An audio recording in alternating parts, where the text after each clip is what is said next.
চলো আমরা সামনের রাস্তাটাতে যেয়ে দেখি, যেখানে কিছু রাখাল থাকে, তাদেরকে জিজ্ঞাসা করলে হয়তো দয়ার নবীর খোঁজ পাওয়া যেতে পারে। অতঃপর তারা দুজন মিলে সামনের দিকে হাঁটা শুরু করলো।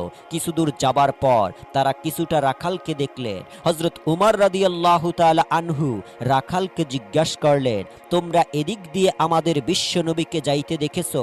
তখন রাখালদের পক্ষ থেকে একজন রাখাল বললেন, আজকে 3 দিন যাবৎ পাশের গুহায় একজন লোক কান্না করে চলছে।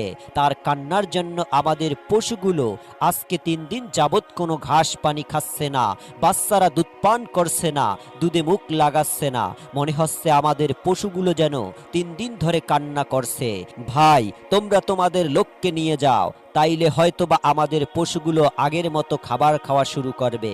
এবার হযরত আবু বকর রাদিয়াল্লাহু তাআলা আনহু হযরত উমরকে বললেন, উমর, যার কান্না শুনে পশু পাখিরা পর্যন্ত খাওয়া দাওয়া ছেড়ে দিয়েছে, সে আর কেউই হবে না, তিনি আমাদের নবী হযরত মুহাম্মদ সাল্লাল্লাহু আলাইহি ওয়াসাল্লাম হবে।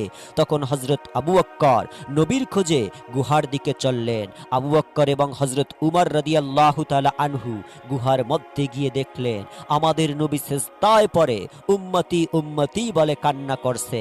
এবার হযরত উমর রাদিয়াল্লাহু তাআলা আনহু নবীকে উদ্দেশ্য করে বললেন, ইয়া রাসূলুল্লাহ, আমরা আজকে 3 দিন যাবৎ আপনাকে খুঁজতে খুঁজতে হয়রান হয়ে গিয়েছি।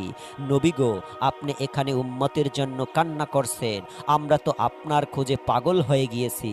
ইয়া রাসূলুল্লাহ, আপনি উঠুন, আমরা আপনাকে নিতে এসেছি। বিশ্বনবী সিজদা থেকে মাথা উঠালেন না। তারপর হযরত আবু বকর রাদিয়াল্লাহু তাআলা আনহু বিশ্বনবীকে বললেন, ইয়া রাসূলুল্লাহ, আপনি উম্মতের জন্য এত কান্না করতেছেন, হুজুর আপনি মাথা উঠান। আমি আবু বকর তামাম জিন্দেগীর ইবাদতগুলো আপনার উম্মতের জন্য সঁপে দিলাম, তারপরেও আমার নবী মাথা উঠান না। তারপর হযরত আবু বকর এবং হযরত উমর রাদিয়াল্লাহু তাআলা আনহু বাড়ির দিকে আসলেন। পথে হযরত আলী